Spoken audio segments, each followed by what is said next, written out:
todos que acompanham a TV Mundo Maior. Você assiste a partir de agora o programa Ciência e Espiritualidade e hoje o nosso tema é a epilepsia. A epilepsia é uma doença que nós conhecemos muito pouco. A maioria de nós associa com um dos sintomas da epilepsia, que são as convulsões. Será que todo paciente que tem convulsão é um epilético? Certamente que não. E será que todas as vezes que nós temos epilepsia, nós temos um diagnóstico possível, um diagnóstico médico, anatômico, fisiológico possível? Será que não existem alguns quadros epiléticos que estão diretamente ligados à questão espiritual? O Dr. Alvernaz, que é neurologista, está aqui hoje no nosso programa justamente para nos esclarecer esses pontos. Um médico neurologista materialista terá dificuldades de identificar pacientes que estão apresentando quadros semelhantes à epilepsia por interferência espiritual. E por outro lado, muitas vezes nós vemos algumas pessoas, alguns espíritas, que evitam ou retardam o encaminhamento de pacientes para o neurologista, acreditando que aquela manifestação é uma manifestação puramente mediúnica. Devemos identificar cada caso e isso só pode ser feito por um especialista. Dr. Alvernaz é um tipo de especialista que nós esperamos encontrar no futuro da medicina, que tem o conhecimento da parte espiritual e da parte técnica. Vamos ver a entrevista. Para conversar conosco sobre o tema epilepsia, trouxemos o Dr. Sebastião Alvernaz Cota. Ele é neurologista. Bom, Sebastião, muito obrigada por estar conosco, para falar sobre esse tema tão interessante e tão difícil, de compreender para muitas pessoas. Bom, o que é a epilepsia? Giovana, primeiramente, sim, para determinar o que é epilepsia, a gente tem que entender que isso é um diagnóstico sindrômico. Porque muita gente confunde que tem uma crise convulsiva ou tem alguma coisa, isso já é epilepsia.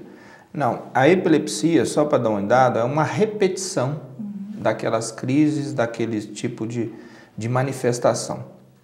Porque se você pegar a população geral, 10% pode ter algum episódio de uma crise convulsiva, uma crise parcial durante a vida. Mas só 1 a 2% desta população é que vai ter a epilepsia, que vai ter essas repetições de crises recorrentes. Certo. Bom, e existe alguma causa definida ou não? Não, se a gente pegar os casos de epilepsia, a gente vê que 30% a gente estudando através de exames subsidiários, de eletro, vídeo EG, tomografia, ressonância magnética, você consegue 30% de causas na epilepsia. Ainda há um hiato de uma percentagem muito grande, ainda em torno aí de 70%, que não existe uma causa anatômica que explica a epilepsia, apesar de ele ter manifestações clínicas e também ser gravado talvez no eletroencefalo. Certo. Bom, esses 70%, uma parte poderia julgar uma influência espiritual?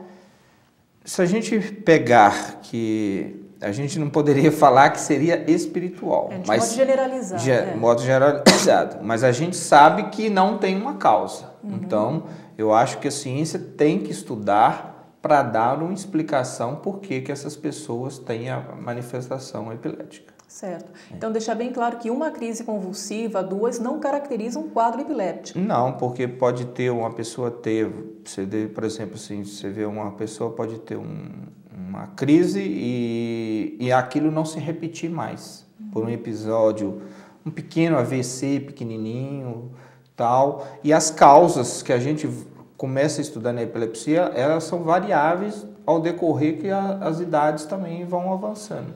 Então, por exemplo, no início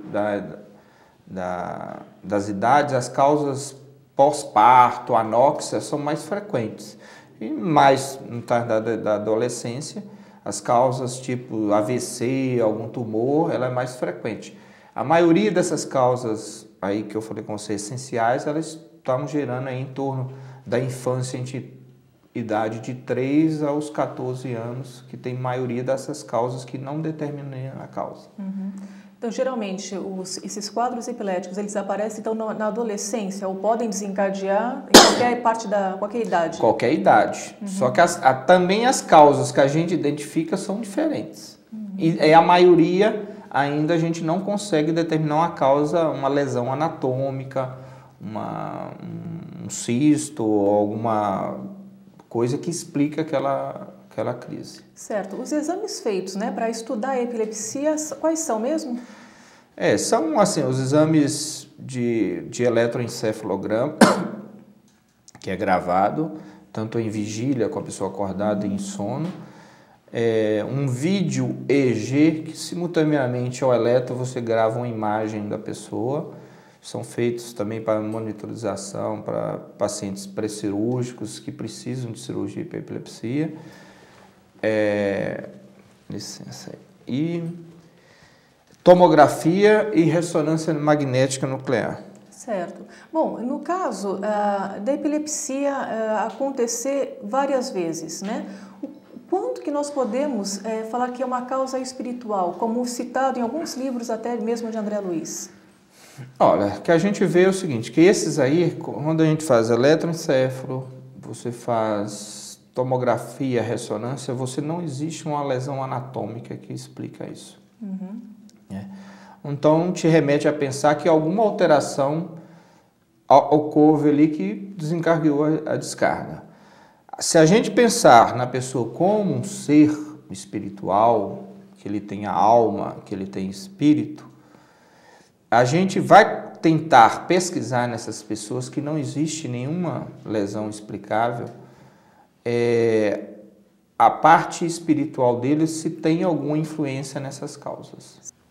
Bom, doutor Sebastião, para até continuar um pouquinho mais falando sobre esse enfoque espiritual da epilepsia, nós vamos continuar no segundo bloco. E você, que nos assiste ao vivo pela internet ou pela parabólica digital, aguarde alguns minutinhos que logo estaremos de volta. Mas se você assiste pela galeria offline do site da TV Mundo Maior, já pode clicar no link Bloco B e conferir a segunda parte do Ciência e Espiritualidade de hoje.